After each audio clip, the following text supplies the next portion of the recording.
yun, na stranded yung sasakyan ko, no, dito sa may project ng Agan. So ito, mabuti may mga empleyado ng Agan, no? So there, tingnan natin yung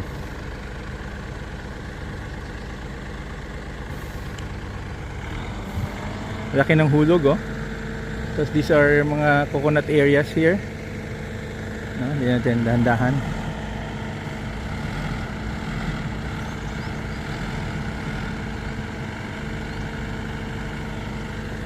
Baka magbitik, distansya lang.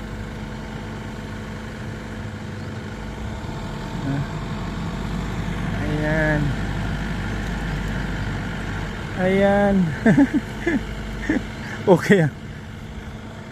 Ayan pala, kusog kaya.